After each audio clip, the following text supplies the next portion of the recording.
बिस्मिल्लाहिर्रहमानिर्रहीम नहमदुहु व नसल्ली व नसल्लिम अला रसूलिहिल करीम।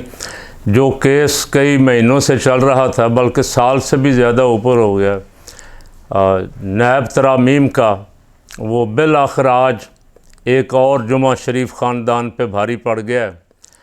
ये तो सारे कहते हैं कि जुमा शरीफ ख़ानदान के लिए भारी है, ये नहीं बताते कि भारी क्यों है।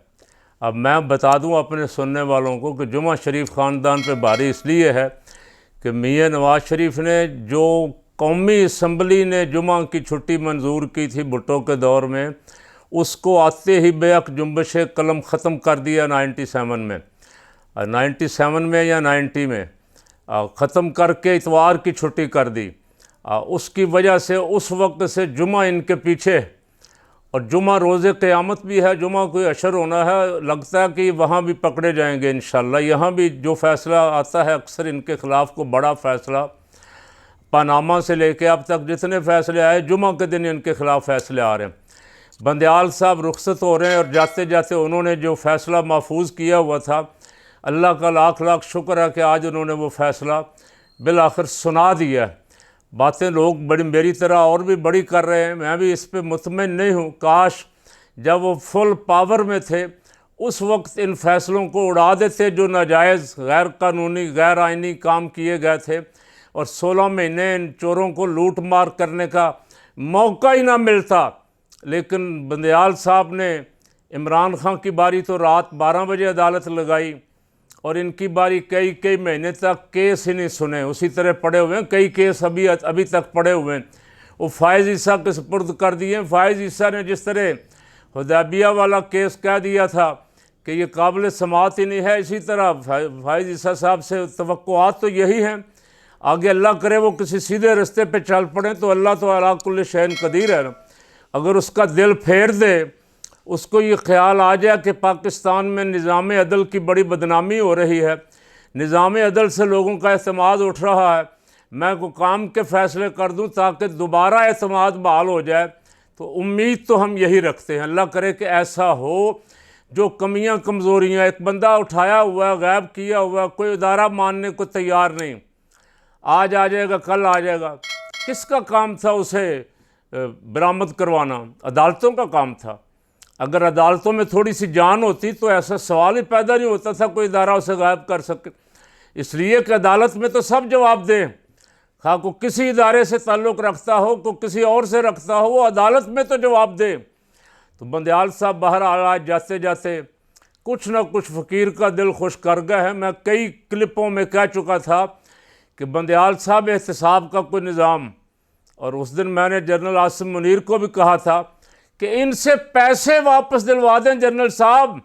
ये जो 1100 अरब जिनके ज़िम्मे था, जिनको नैब तरामीम करके छूट दे दी गई, छोड़ दिया गया, और पकड़ने की बजाय जिनको वज़ीर आज़म की कुर्सी पे, वज़ारत आला पे बिठा दिया गया, इनसे पैसा वसूल करवाएं। ये मैं कई दिनों से कह रहा था। अब अल्लाह ने आपको मौका दे दिया जनरल साहब कि फ़ैसला सुप्रीम कोर्ट ने कर दिया, इनके केस दोबारा खुलवाएं सबके, और अदल व इंसाफ का तराजू पकड़ लें। नवाज़ शरीफ, शहबाज शरीफ, हमज़ा, सलमान, इसहाक डार, जरदारी, बिलावल, शर्जील मेमन, डॉक्टर आसिम, जिनके ज़िम्मे 450 अरब के केस थे, वो सारे इन्होंने आते ही पहला काम ये किया कि नैब तरामीम करके अपने सारे बंदों को खुद ही छोड़ दिया। जहां केस छोड़े गए थे वहां से शुरू करें, इनको पकड़ें और इनको लाएं अदालत के कटहरे में। तोशा खाना के केस भी इनके रोक दिए गए थे, वो भी जिस तरह खान पे केस चलाया ना, इसी तरह ज़रा शरीफ ख़ानदान पे, जिन्होंने गाड़ियाँ ली, मर्सिडीज, BMW, जरदारी ने 2 गाड़ियाँ, मरियम ने गाड़ी ली और बेची। अब मियाँ शहबाज शरीफ कहता है ये खाने काबे वाली घड़ी बेच दी, लेकिन अपनी गाड़ियाँ नहीं बताते। और जो तोहफे तायफ सब आएंगे अब कटहरे में। अल्लाह के करम से मैं ये उम्मीद रखता हूँ कि अल्लाह इस कौम की मुश्किल कुशाई फरमाएगा इंशाअल्लाह। जिसने इस मुल्क का पैसा लूटा है उनको कटहरे में लाएं, असर 9 केस चलाएं। नैब के कुछ अफसरान पहले एक नैब के डीजी चेयरमैन खास करके सिर्फ इतना करने पे कि उनसे कहा गया कि इमरान खान के खिलाफ झूठे मुकदमे बनाओ, इस्तीफ़ा दे गए। अब 2-3 बड़े अफसर भी इस्तीफ़ा दे गए इसी वजह से। नैब को बाइख्तियार और आज़ाद इदारा बनाओ, दयानतदार अफसर वहाँ रखो, किसी की साइड मत लो और उनको फैसला करने दो। जिसने लूटा है, हाँ उसका ताल्लुक तहरीक इंसाफ से है, पकड़ें परवेज़ खटक को, पकड़ें फवाद चौधरी को, पकड़ें जितने बड़े बड़े चोर इमरान खान के साथ थे उनको भी पकड़ें, और नून लीग के चोरों को भी पकड़ें, पीपल पार्टी के चोरों को भी पकड़ें, और जो जमातें खाने पीने में मुलव्वस हैं उनको पकड़ें और कौम का पैसा वापस दिलाएं। इंशाअल्लाह कौम की मुश्किलात आसान हो जाएंगी।